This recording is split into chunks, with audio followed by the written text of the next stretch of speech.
മർക്കോസ് എഴുതിയ സുവിശേഷം 8-ാം അധ്യായം 1 മുതൽ 10 വരെയുള്ള തിരുവചനങ്ങൾ.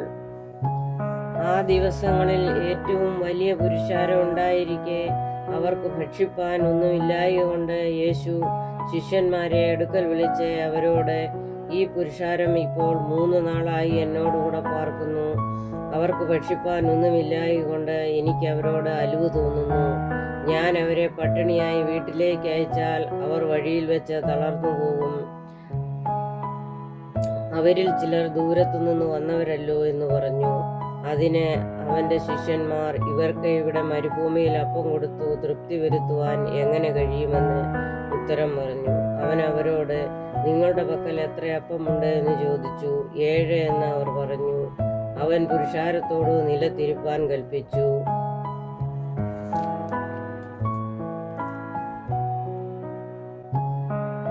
ആ 7 അപ്പം എടുത്തു, സ്തോത്രം ചെയ്തു, നുറുക്കി ശിഷ്യന്മാരുടെ പക്കൽ വിളമ്പുവാൻ കൊടുത്തു. അവർ പുരുഷാരത്തിന് വിളമ്പി. ചെറിയ മീനും കുറെ ഉണ്ടായിരുന്നു. അതും അവൻ അനുഗ്രഹിച്ചിട്ട് വിളമ്പുവാൻ പറഞ്ഞു.